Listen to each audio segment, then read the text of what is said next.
I'm recording now.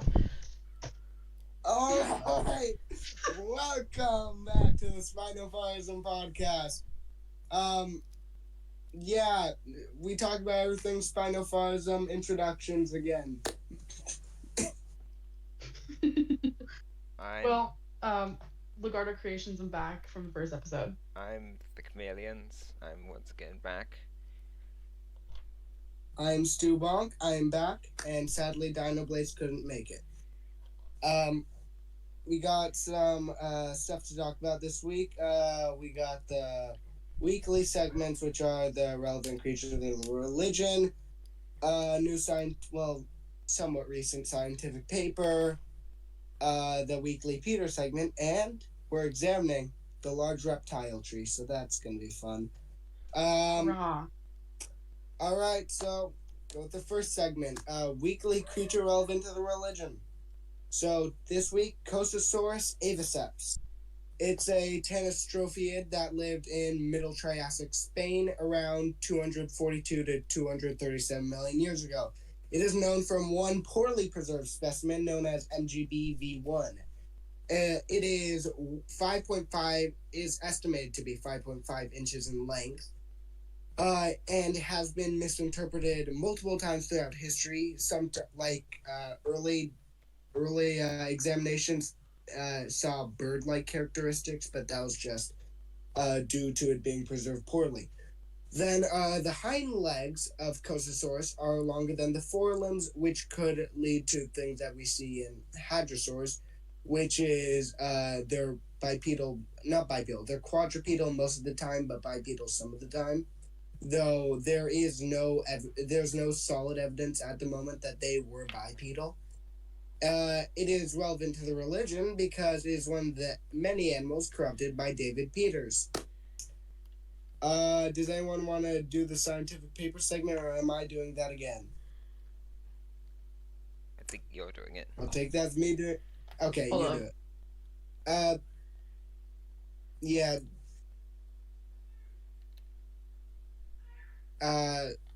Okay.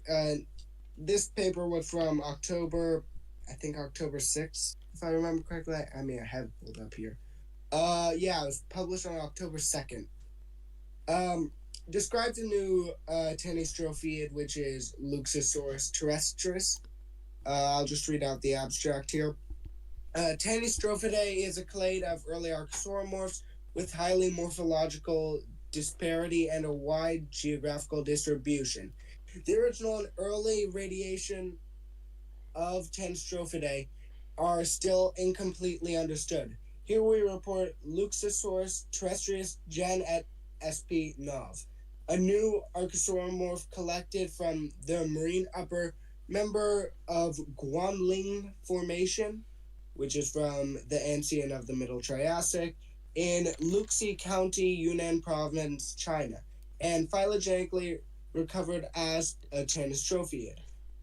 The morphology of Luxosaurus is consistent with a terrestrial lifestyle. This is the first occurrence of a tenostrophiid found from the Anjian Guanling Formation in southwest China, and also the earliest tenostrophiid from the Eastern Tethys. Phylogenetic analysis shows that Dinocephalosauridae forms the sister group of Tenostrophiidae.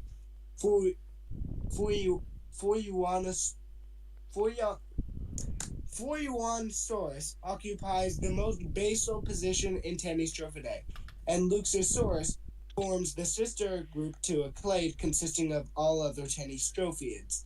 Considering that Fuyuansaurus and Luxosaurus are found exclusively in South China, we hypothesize that Tenostrophidae originated in the early Triassic of South China and then dispersed globally.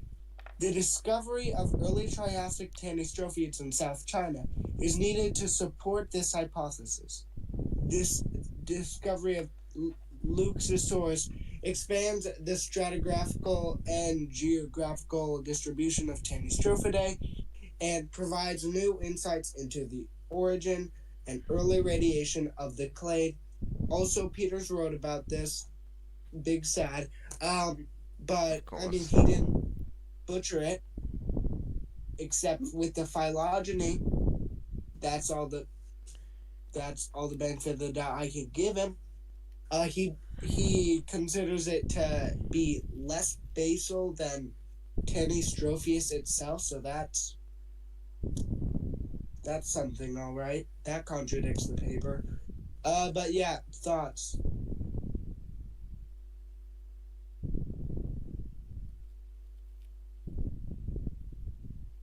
Any thoughts at all?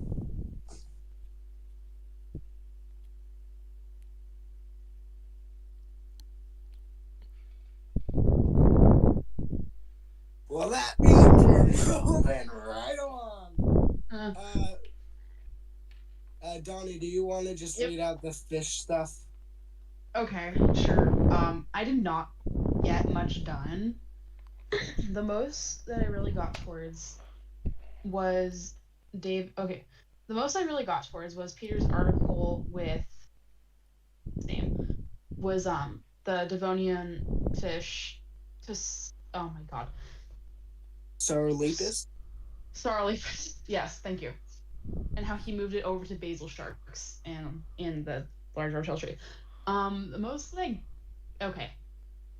He touched my sharks, so I got a little mad at this. But so he had taken the pronunciation again, please? Saurolepis. Thank you. So Peters had taken the extinct species of bony fish, the Saurolepis, and classified it as a basal shark. He, based off of his article, he based this conclusion off of a comparison with the. Oh my god. Matt. Oh my god. Let me see it. I'm sorry. I apologize if I butchered your name. That is one hell of a name. Maghirabosalake. I don't know. Maghirabosalake. However the heck you pronounce that, which was an early genus of cartilaginous fish. So the main thing that refutes this claim is that by the time that they the main thing that refutes this claim is that by this time in the late Devonian, which is where most of these existed, basal sharks had already become mostly, if not fully, cartilaginous, and Saurolepis is a type of bony fish. Here we go. It's an extinct bony fish that lived around 395 to 418 million years ago from like southern China. And it would appear that Peters mainly based this off of a lot of things. He does this a lot where he bases things off of the jaws of the animal and also the skulls and stuff.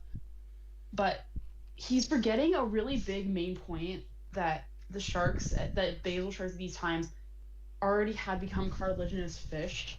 Cartilaginous fish, and the Saurolepis had it's a bony fish. It's not a cartilaginous fish like other sharks at the time. What else was there? And then that was kind of the majority of the stuff that I got done. However, what else was there? Here we go.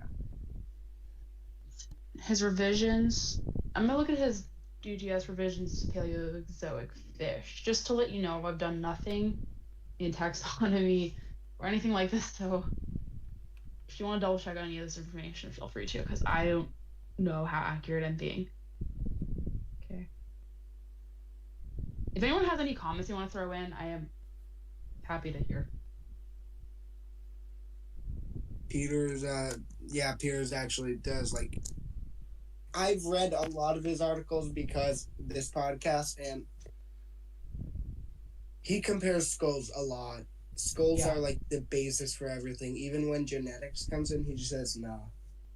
But then that gets also confusing because he also says that you can't determine things based off of their traits. Yeah. If I can, did I have? Where is that quote? Okay, but that's off topic. I'm like, but that's off topic. I don't want to get off topic like we did last time. Anywho,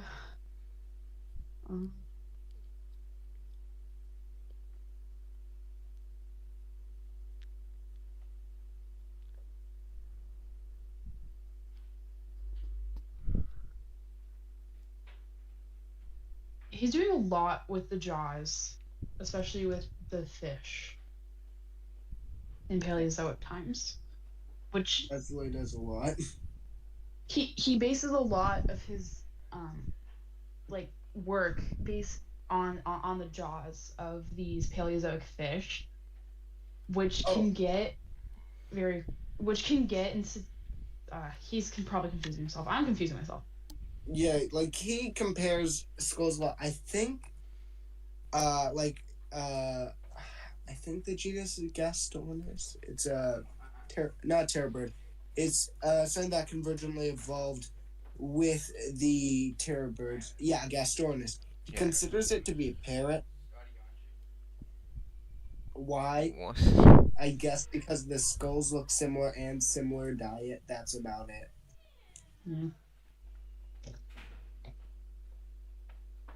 Yeah, he does skulls a lot. Like as I said, genetics. Like there's genetic studies. Like in the last episode with the moray eels and salmon, there's genetic studies that also compare anatomy and genetics, and it shows that Peters, no, salmon and moray eels are not closely related because genetics. And also, something that I would also bring up for that one back there would be, everything else besides the skull doesn't look similar at all. Exactly. Because look at the skeleton of a salmon and look at the skeleton of an eel. And with Gastornis and parrots, their skulls don't even look that similar. Yeah. He's hallucinating at this point. Oh, yeah. Eels have one bone running down the middle. That is it. While salmon have many large bones. So there's that too.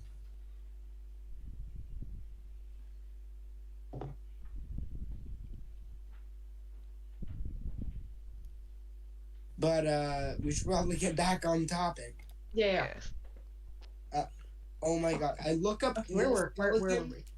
And the first thing I see is pterosaur heresies, but let's not go into a 1 hour rant again. No. We got plenty of time for that in the final segment. Please don't. Please no. I'm not gonna have as much time to edit this week because my family is gonna be over for Christmas. Good luck. Okay, seriously though, where were we? Because I got nothing done. We're going over the Piers and stuff. Okay. The revisions to Paleozoic fish. Like everything that can be said about Pierce's work is he just bases things off of skull anatomy. That is basically it. And I'm just gonna preface this.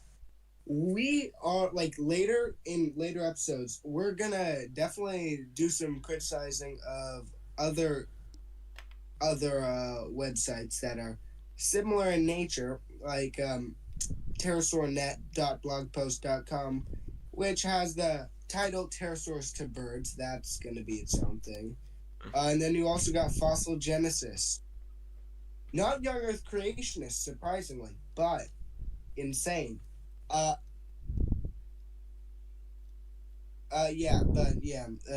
of Pierce's work, like all these, I can just pull up the Bianchang Ichthyes to Dicosteus to Homosteus to Eunosteus. Yeah, that Heterosteus, which is the most complex title I've ever read. It's all skull comparing. It's everything in there skull comparing. Even with the skull comparing it gets Skull comparing can be good if you only have the skull. And you don't have the genetics.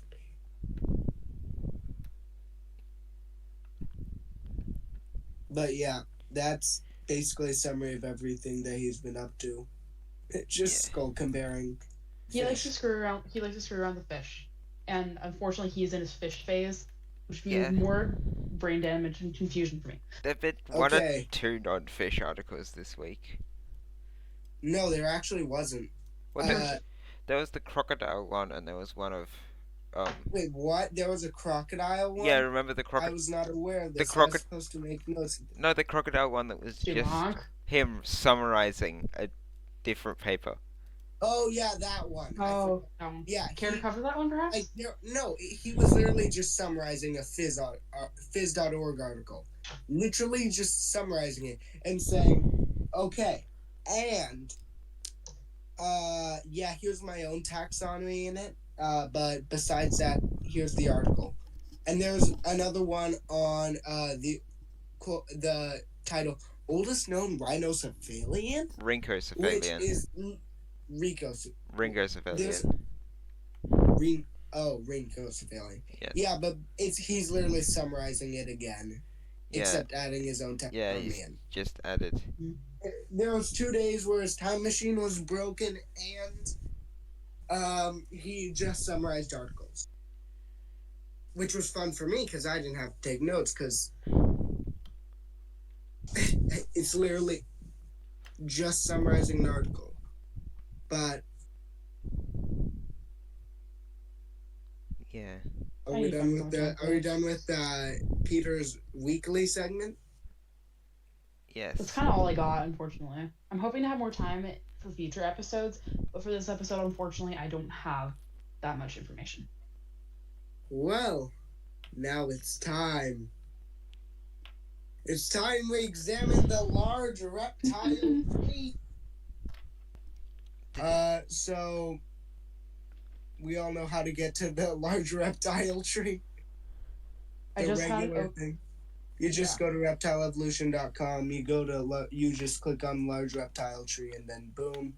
Yeah, I got it. Click for the PDF, and then bam, you have it. Anyway, the pain begins. Where do we want to start?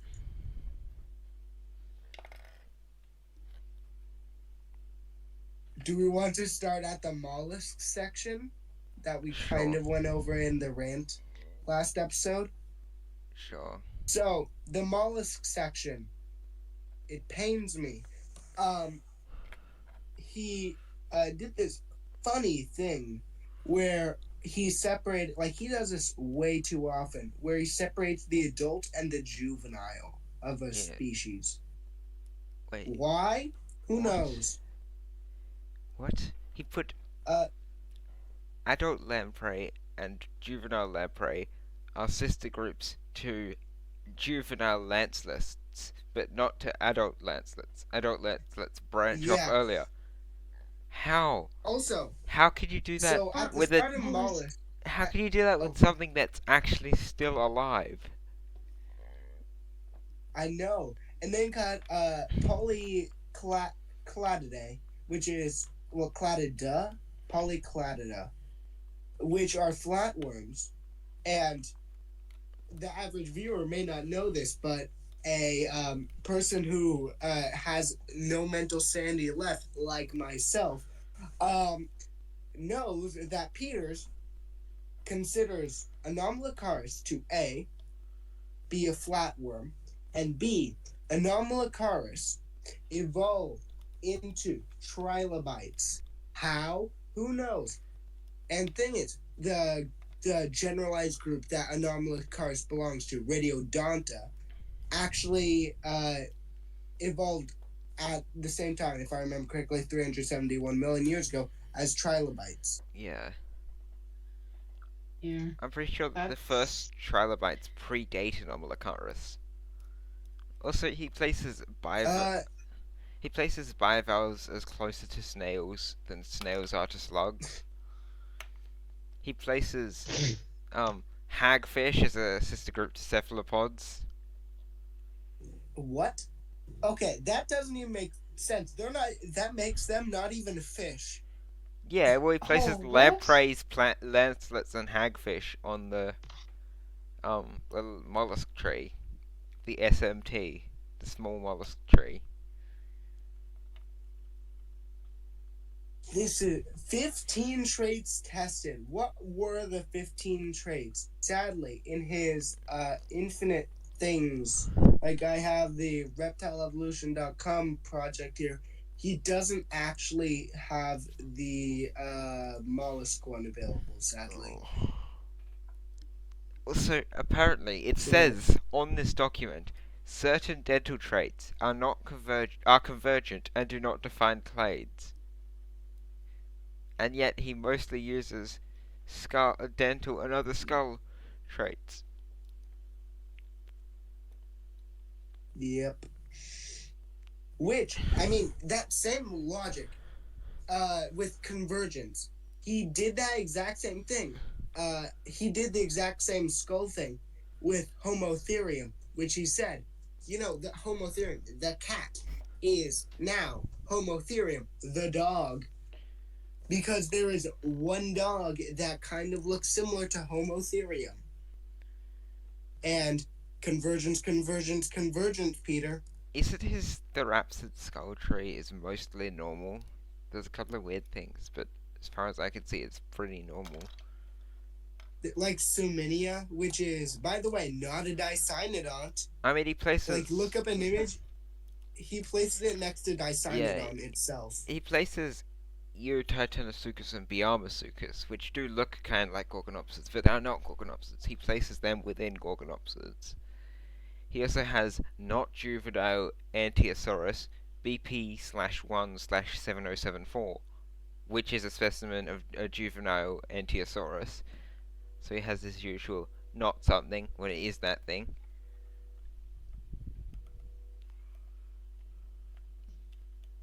Yeah, he does that. Okay, I forgot how many times he does. He separates. Wait, how many times does he use the word not? 10 times. Also, from the rant, which, when are you gonna upload the rant again? Probably while I'm away. I'll have it scheduled to release while I'm away. Yeah, but basically, during the rant, we didn't know what the red text meant in the tree, and I figured it out. The red text means that it is actually too fragmentary to tell, which is not true. Like with Ostroraptor, he says too fragmentary. We have enough to tell that it's an Unenlogine. Like, we have enough to tell roughly where it places on the tree of theropods. And also, for some reason, he places it as a close relative to Mononychus. What? Which is pain. Which, I mean, it could be that he just places it within, I guess, Troodontidae, which, for some reason, includes Haplocyrus gobivender zonobazar. But also, the Hauscaraptorines and also the Alvarezsaurids, so that doesn't make sense because they're traditionally classified as dromaeosaurids. There's and a not bunch of... Don't you dare touch my dromaeosaurs. A bunch of non-fragmentary things he classifies as non-fragmentary because we don't have a skull of them, and he bases it basically entirely on skulls. So like Saltopus, which we have most of its body gets put in red text because we don't have a skull. Damn. But Ostroraptor, we have the skull. Like Ostroraptor, we have most of the skull. Wait, what? In his little chordata section at the very top of the tree, he places the entirety of Cephalopoda as fragmentary. What? Unless he means something else by putting it in red text, but he doesn't indicate that. Okay, I feel like it could indicate one of two things. And that is, A, he's not confident in where he's going to place it. B, it's too fragmentary. Or C, That's 3 ways. it's just 2 ways. He's not confident in it, or if it's not even placed at all, he just doesn't know where it plays, but he knows it's in this specific area.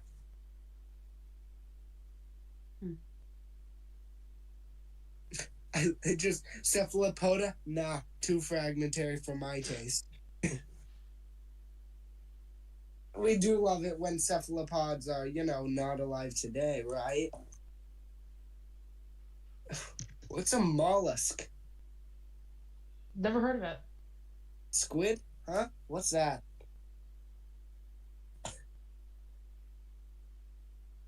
Common octopus? Nah. Nautilus.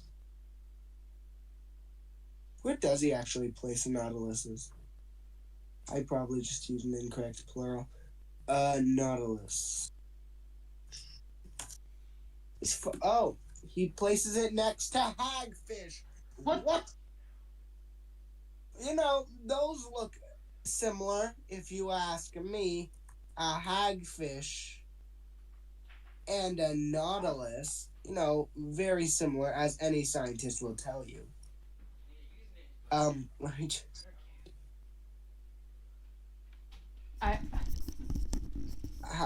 How do you even get that conclusion?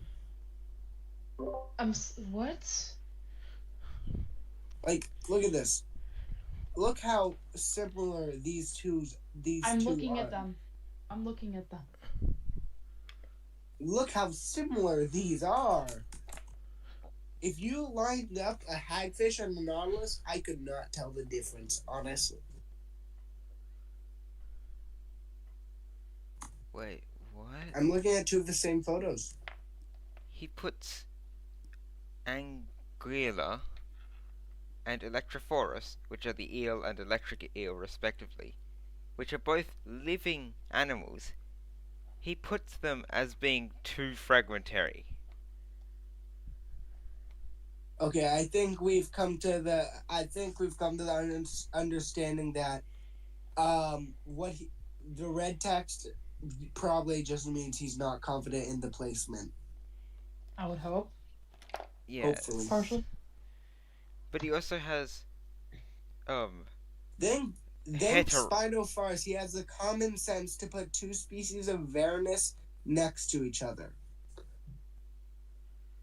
He has Acanthodes and Heterostrius as red text, despite having articles last week that placed them correctly, or that placed them. Them. Utah Pearson. I'm just letting this stuff in pain. That's all I can describe what I'm feeling right now. There's no even adult for this segment. It's just Eusthenopteran, and then below it is Eusthenopteran juvenile. What? Huh? Excuse me, what? There's not even adult. He doesn't even say adult. He just says the genus name. What?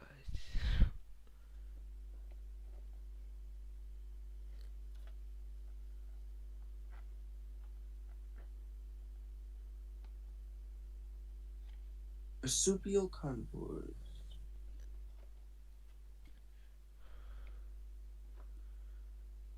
I love how he just places Amphision major as a marsupial omnivore. I was about to point that out. He considers Amphision major to be a marsupial omnivore and a sister taxa to Hyopsodus. I mean, he places... And then he places Amphision idoneus and Amphision galushi as a close relative of Crocuta. which are hyenas. He places Megistotherium, not Amphision and Hyenodon as marsupial carnivores.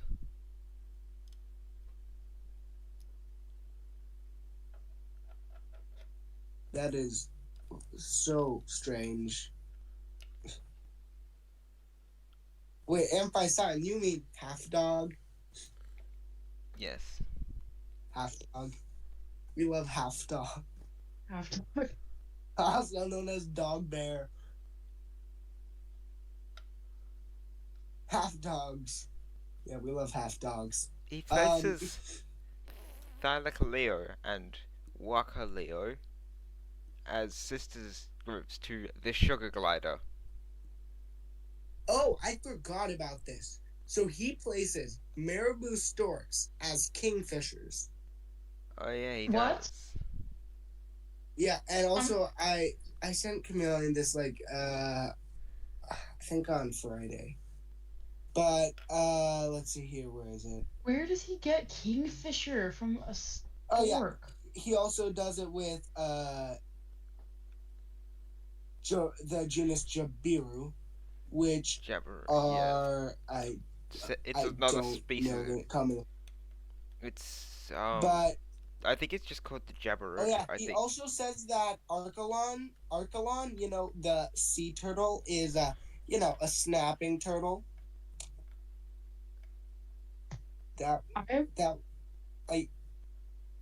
I was just going through reptile evolution for reasons, and I came across. I was just getting all the taxa from his non-ray fin fish pages, and I came across just like, oh, here you got the page for snapping turtles. Scroll down. Why is Archelon here? The common name. The shells don't even look similar. How? The common name for the Jabiru is just Jabiru. Okay, that makes sense. Let me just look at snapping turtle shell. They vary between on species or genuses. Well, I'm talking about the top of the shell, because the shell doesn't even look like the same type of they have some holes around the area, in the alligator snapping turtle Macrochelys temniki, which by the way, I was about to just send a chameleon's note. Looks like this. Like you can see the holes in the shell just around that general area. And then look at Archelon, which closely resembles that of leatherback sea turtles. Which is why it's placed as a leatherback sea turtle, because you look at the let me send this in again. I actually looked into the taxonomy of them yesterday for unrelated reasons, but I'm pretty sure that leatherbacks are either close relative. Archelon and the Protostegyds, they used to be placed, I think, in the same family, but now they're basal to the group that leatherback turtle belongs to, and a recent study found that they may be quite distantly related. Oh, but that's actually very interesting. Doesn't really matter, because Peters places the coati as a really close relative of the grizzly bear.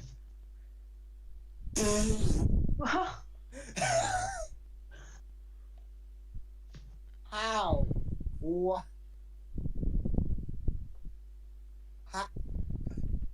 Of the grizzly bear? That doesn't even make sense.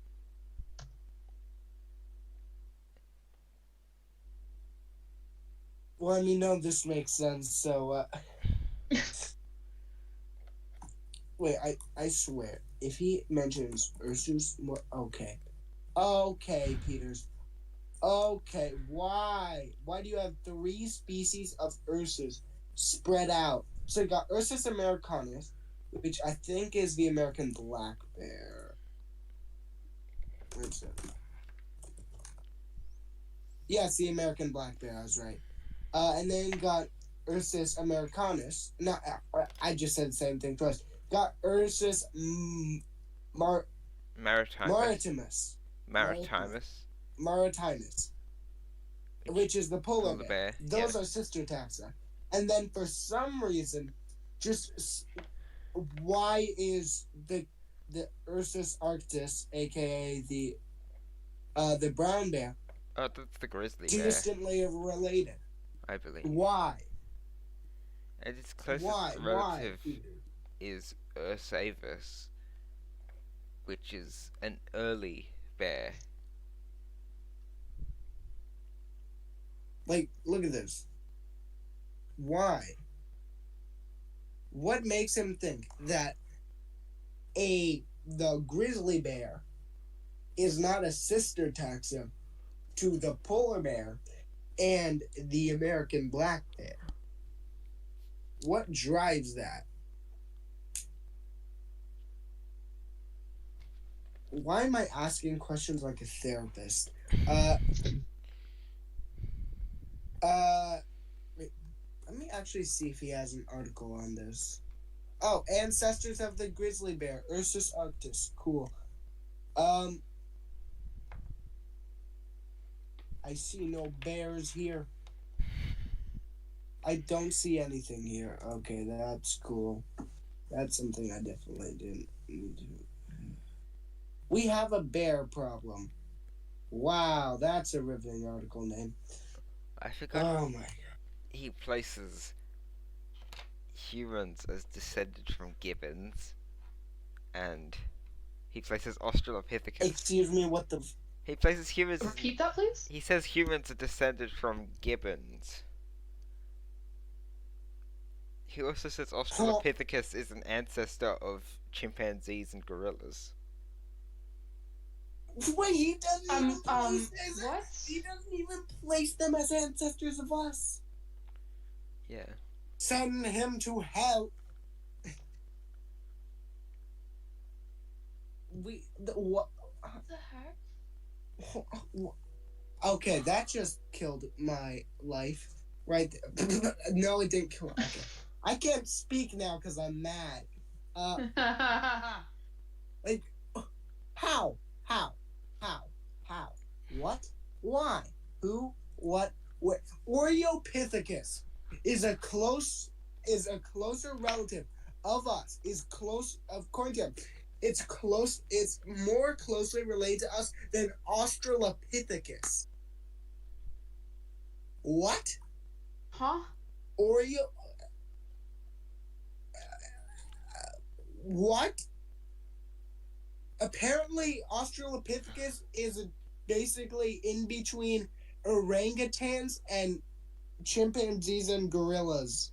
What? Huh? Okay, I need to actually check if he considers Australopithecus to be bipedal. Not bipedal, quadrupedal. Because it isn't. And also, I hear a lot of young creationists saying it's quadrupedal. But he places moles in a group with elephant shrews and Leptictidium's relatives. I found his Australopithecus thing, and I'm mad. He places it with Leptictus, which was a relative of Leptictidium, but he puts Leptictidium as a close relative of Indohyus, which were the sister group to whales. Peter. I'm getting mad. Indohyus is the sister group to whales, and he places it next to Leptictidium.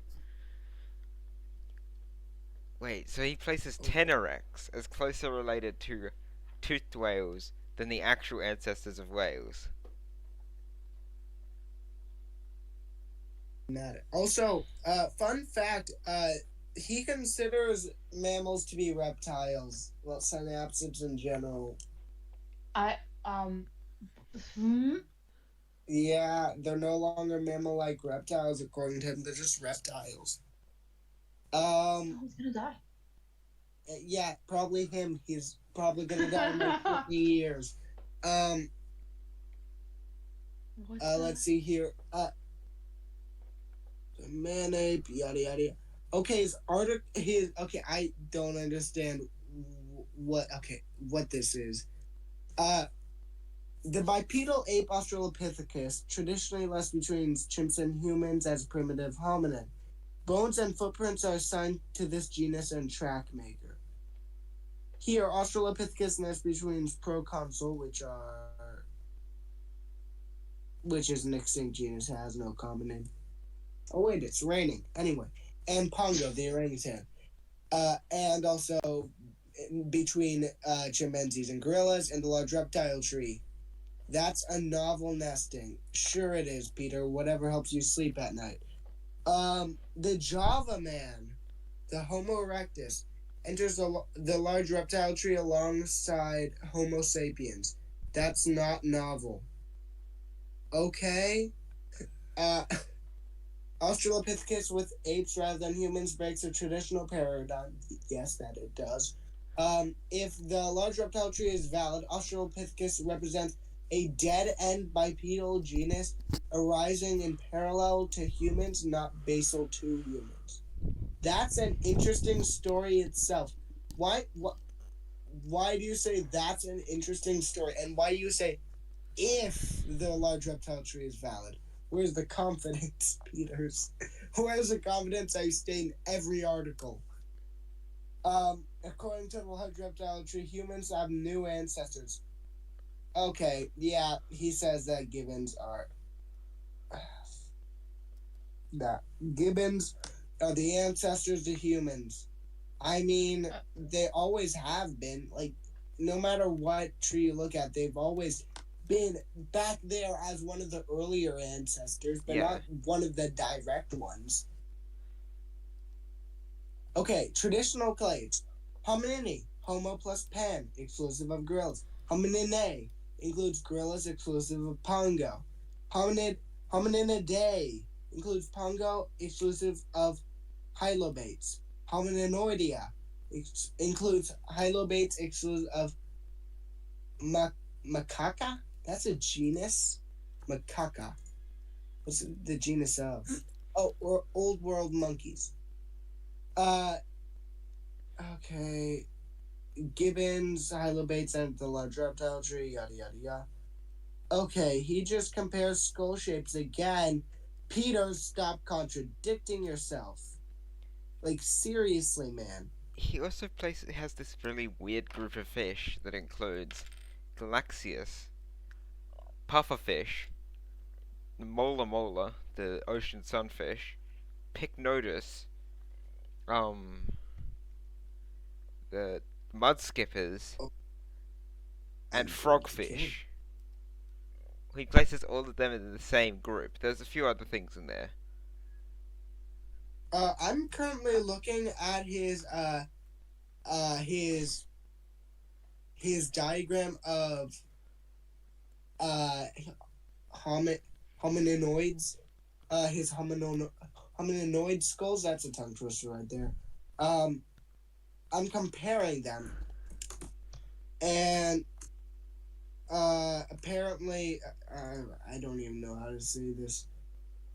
He's like Ardipithecus is in between. So there's Ardipithecus and Homo floresiensis. Floresiensis, and my counterpoint is Ardipithecus lived before Australopithecus, and there's actually a decent transition from Ardipithecus to Homo floresiensis via Australopithecus. Wait, he considers Homo naledi to be an Australopithecus. What? He also has this random misspelling where instead of saying ctenogenes, it says genioctenogenes. Which No, but look at this. Why is Homo naledi an Australopithecus in the genus Australopithecus? Huh? What?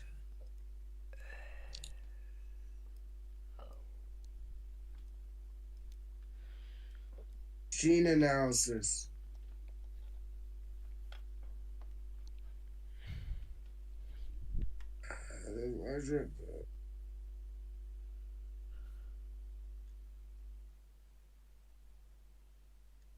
Yeah, Peters, just invalidate literally every scientific paper on Australopithecus. Yeah, do that. Have fun doing that. Peter says, gibbons are traditionally acknowledged, where is it? He's just saying, gibbons are traditionally acknowledged as a basalmost ape, a basal hominoid, the lesser ape. They're ignored in most human origin studies. Let me actually see how many.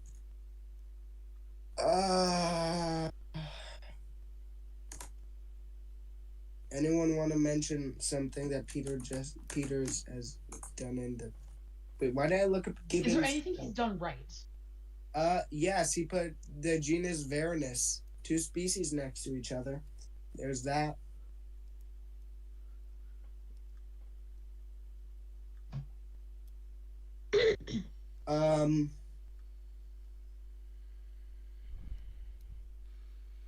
No, not really, honestly. Not much. All things considered, he hasn't done much. I mean, Why? He considers birds to have evolved from dinosaurs. Wait, did you just He say? what? He considers He thinks that birds evolved into dinosaurs? No, he says birds evolved from dinosaurs, which is something he's got right. Oh, okay, good. Okay, because I almost lost my mind. We don't need it. We don't need another Darren Parker. I heard that the other way around. But Pterodactylus. He places Pterodactylus all over the place. Pterodactylus, they're like 500. Like, he takes every specimen. No one specimen is assigned to one species. Now they're all scattered around everywhere. Why, Peters? What? Rhamphorhynchus isn't, but he considers basically every Rhamphorhynchus specimen to be its own species. Rhamphorhynchus is a whole mess. Yep. And he also...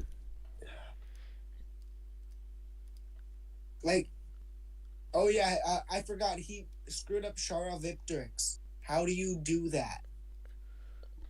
How? How, Peters? How? How do you manage to say that it had a frill on its neck? I didn't even know what to call most of his different dinosaur groups, especially the theropod ones, because they're just made up of a random collection of dinosaurs. Call them whatever you want. You have You've got the group with Abelisaurs on one branch, and then Cineraptor, Meraxes, Tuniculagrius, and Eutyranus on the other. I'm not exactly sure what to call that group. Mega Abelisauridae. The general group Mega Abelisauridae. Why does he he considers Megaraptor to be one of the most basal dinosaurs. Like, he considers it more basal than Spinofaarism. How? I don't know. What the? Megaraptor? Yeah, something that lived in the Cretaceous. Nah, that's basal. Spinofaarism, Triassic, that's less basal than Megaraptor, as we all know. Yeah, basically everything else in this group lived in the Triassic or early Jurassic, except for Megaraptor and Sinocaleopteryx, which were both from the Cretaceous. Sinocaleopteryx and Megaraptor just chilling. Yeah. The most basal dinosaurs just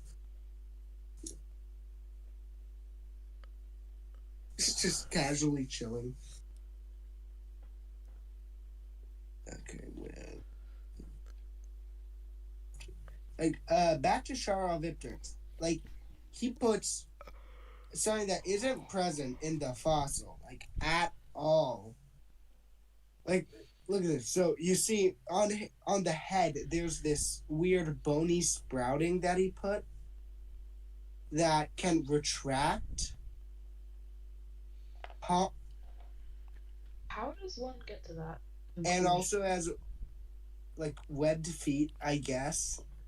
Which, look at an image of Paleoart of it.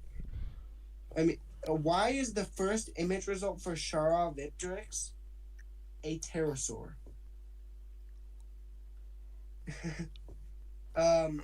Anyway.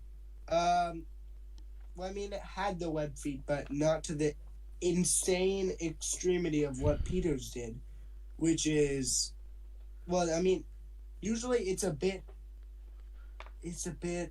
closer to. Oh wait, He okay, includes Archaeovolans on his tree, which is a synonym of Yanornis. He considers Ornithocephalus to be valid, which hasn't been valid since the 1800s.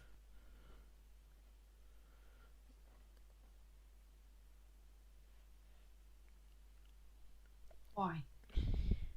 He has this lovely little branch which contains Yanornis and Archaeopteryx London as one sister group. Oh, he considers a species of Archaeopteryx to be a Hesperornithine. Well, yeah, his group containing Hesperornis is Yanornis, Archaeopteryx London, Yanornis, and Hesperornis. Yeah. Why does he do this? He's, I don't know. He's off his meds or something.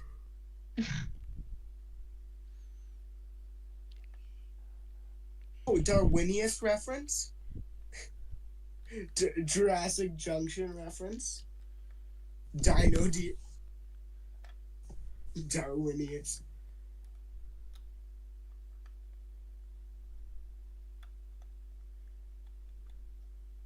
Okay, Egyptopithecus. Where are you usually placed? Why are you so far apart? Anyway, let me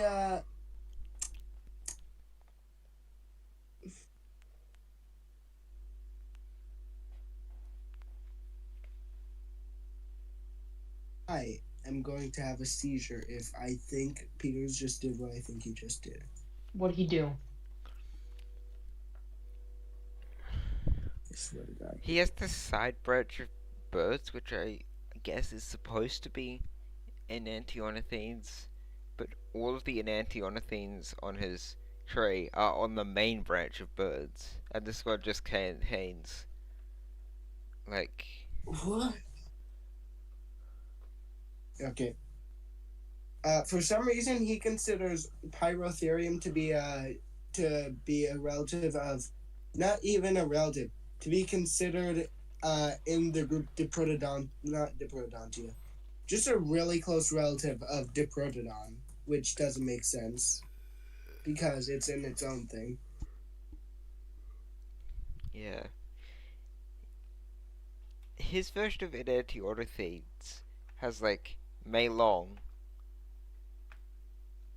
and Archaeopteryx 12 private as within Scansoriopterygids.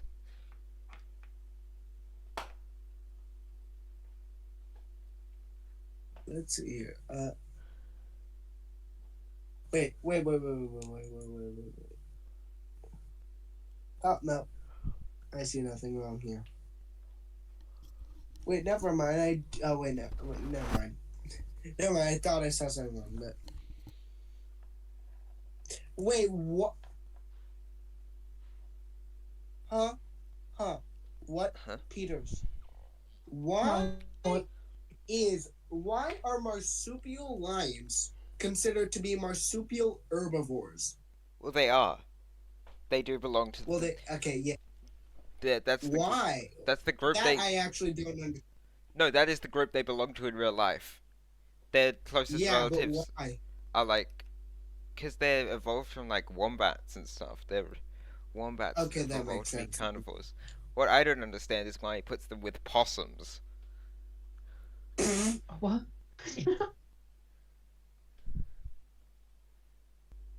Wait, let me find Archelon again. Okay, yep, found it. Archelon is just above Macrocheles and Carbonemes. Wait, he considers Carbonemes to be a snapping turtle. What? Wait, is it considered to be a snapping turtle? He also has a thing called... No, it isn't. Dactylopsia, which should be Dactylopsilla, but again, he can't spell. And that's in the same, it's a type of possum, it's in the possum branch that also has marsupial lions, and for some reason an extinct genus of quadrupedal kangaroo.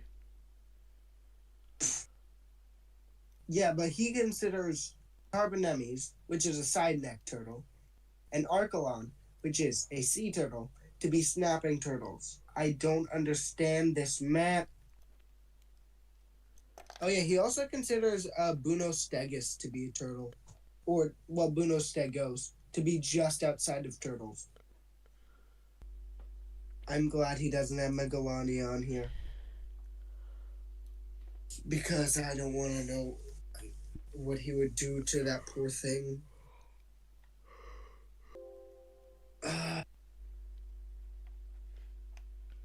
Oh, one thing he got right was that baryonyx, Suchomimus, Spinosaurus, and Irritator are Spinosaurids.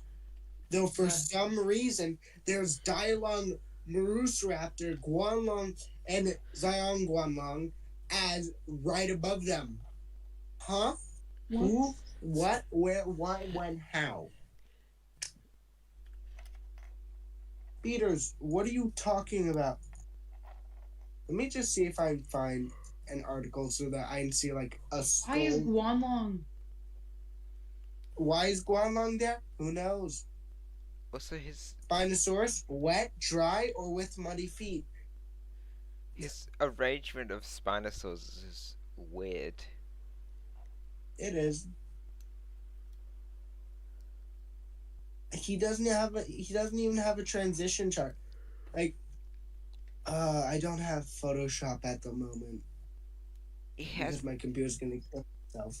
This little But let me just pull up a skull of each of them, and I want you guys to see the 100% transition between each of these. But while I do that, Chameleon's continue with what you were saying. In the business, we call this delusion.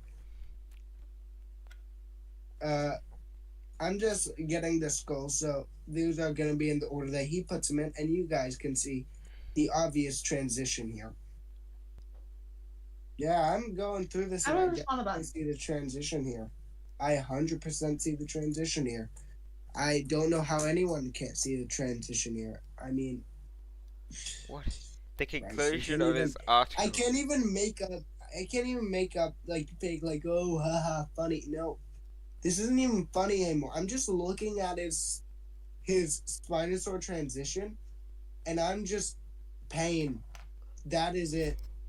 That's all I feel while I read you the end of his article on the Liaoning bird embryos.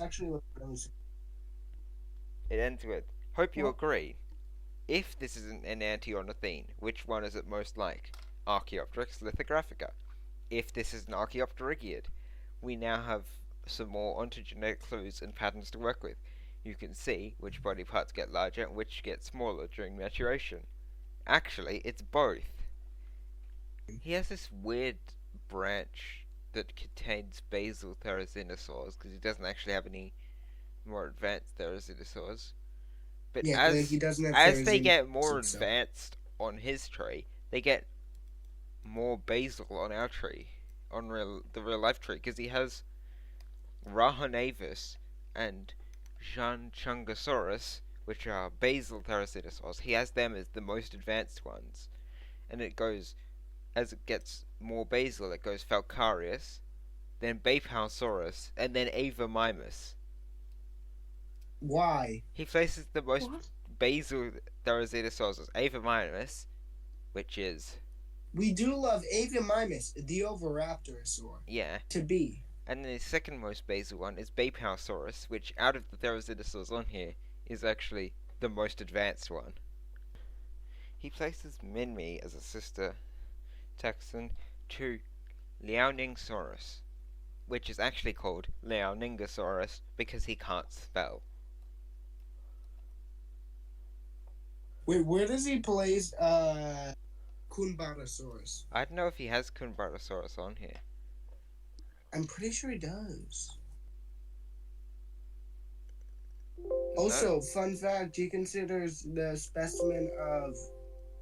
No, the only thing that comes up when I search kun, Kun, is Monodelphis kunzai. What? How? Why? Who?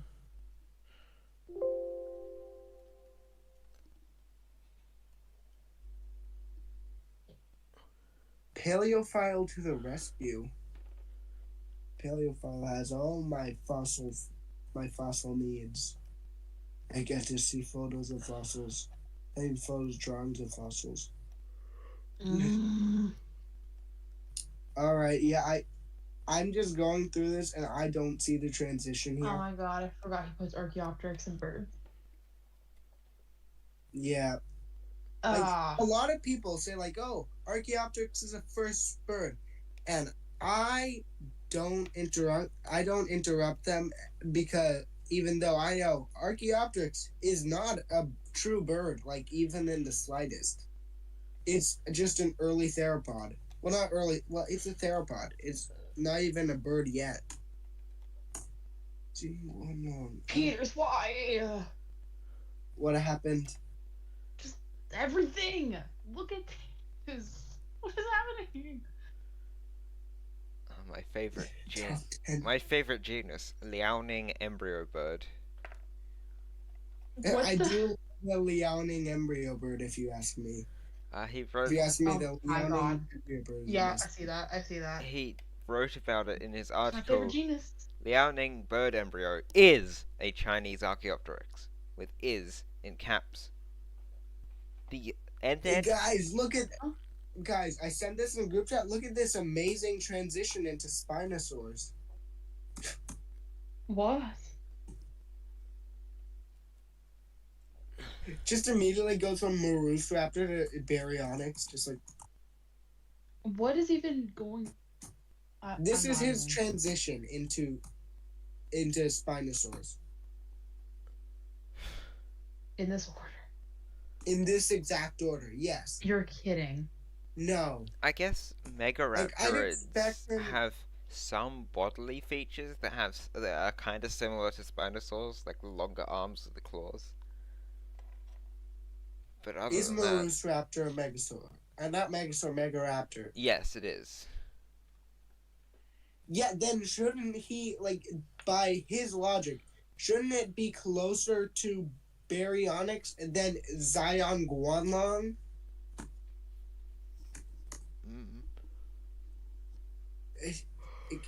Ow, I don't get this at all.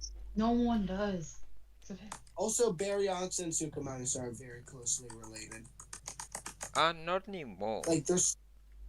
I mean, oh yeah, I forgot. Isn't Suchomimus considered a Spinosaurid while Baryonyx is a Baryonychine?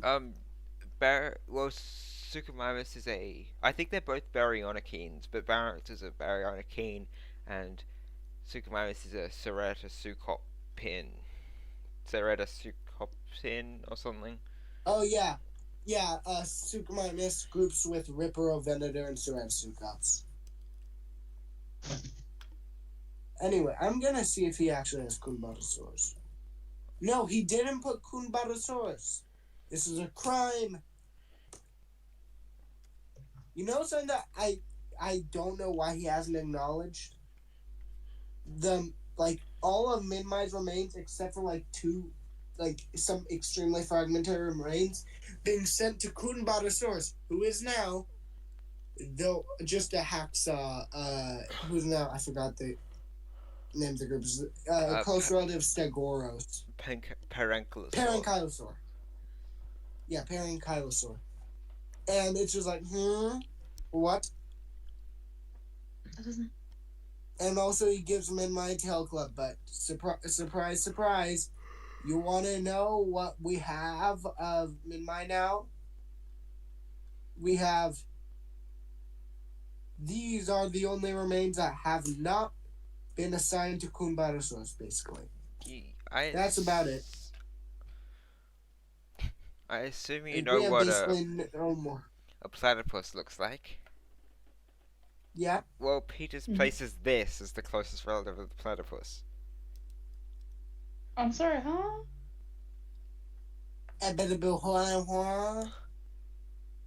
What? What is this?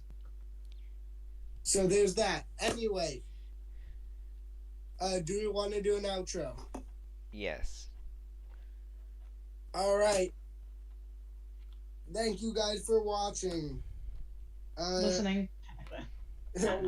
Yeah, there's probably not going to be much on the screen. Yeah.